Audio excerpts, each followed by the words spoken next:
Good afternoon, good evening, or good night, boys and girls. This is Mr. Cuppy coming to you for this week's Mr. Cuppy's Weekly Read-Aloud. Alrighty, boys and girls, I am so excited to get to read this story to you tonight. Now, this story isn't one of my favorite books. It's not a book that I read as a kid. This is a book that I found when I was teaching second grade. I thought this book was a really just fun, enjoyable book. So what I'm going to ask you to do is just go ahead and sit back, relax, as Mr. Cuppy reads you the next book for this week's Mr. Cuppy's Weekly Read Aloud, called Sneakers, the Seaside Cat. So go ahead and just relax and enjoy as Mr. Cuppy reads you a book.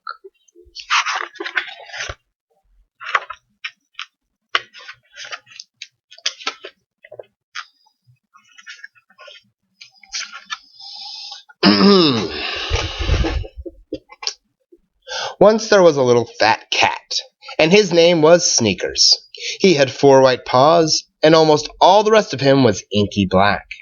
He lived with a little boy and his father and his mother. One day the little boy and his father and his mother went to the seashore.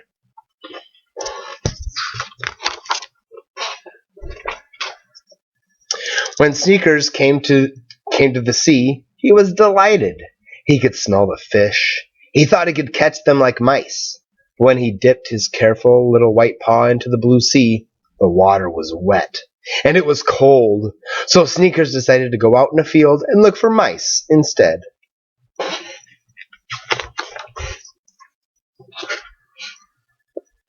The field was full of butterflies, so Sneakers chased one, but the sea was bothering him. All around him he could smell it. Beyond the smell of the pine trees, he could feel it. It excited him, and way off, he could still hear it. Boom, boom, boom. Sneakers did not know that boom, boom, boom was the sea pounding the rocks way offshore, out on the ledges of the sea.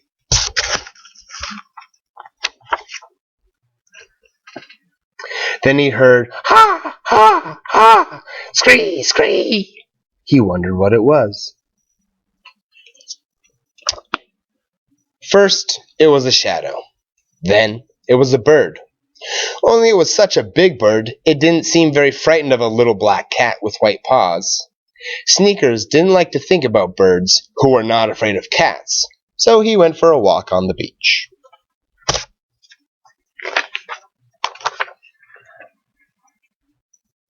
Little shrimp, about the size of a cat's claw, jumped about in the sand. Sneakers roughed up his fur and lifted his feet higher as he walked along. Pounce! He nearly caught a sand shrimp. But sand shrimps were jumping all the time, and they were too little to bother with anyway.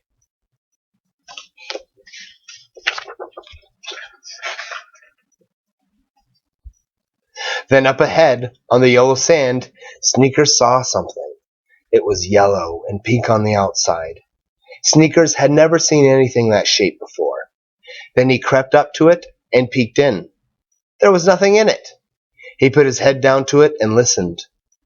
There was a roar like the ocean's roar in it, but there was nothing in the shell. So he lifted up his paws and he walked along the beach some more.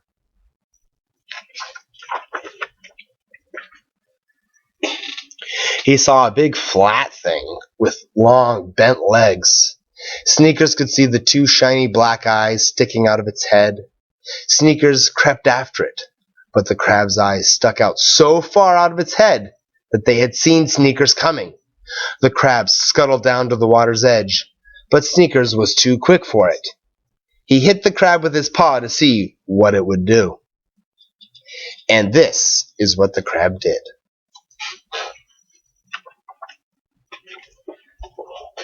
The crab shot out one of its long bent legs and grabbed a hold of Sneakers' little white paw in its crab claw. It hung on and pinched Sneakers a little. Sneakers didn't like that at all. He snatched his paw back so fast that the crab fell off. Then he licked his paw and roughed out his fur and walked on down the beach.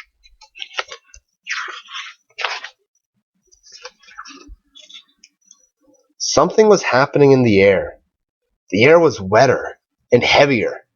Sneakers could feel it on his tender little nose. And when he looked around, there were great puffs of smoke blowing in from the sea.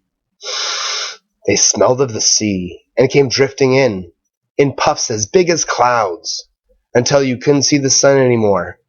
Everything was gray, and the land beyond was all dim and dark, like one big shape. My, but I'm glad I saw that, thought Sneakers. In the morning, it was still foggy.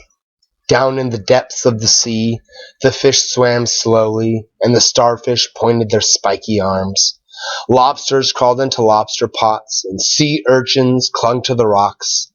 Then the sun came out of the gray and drove the fog away. It was low tide, and all around was seaweed. Then Sneakers heard a little sound. It was like creaky breathing.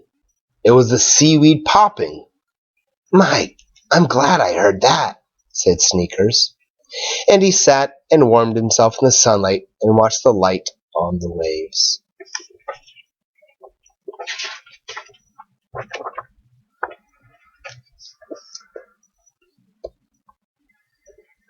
The next day, Sneakers and his family left the seashore.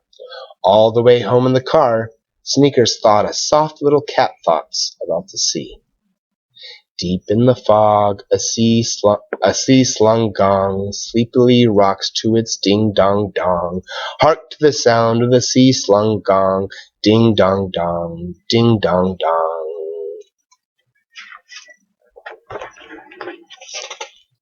And boys and girls, that is the end of Sneakers the Seaside Cat.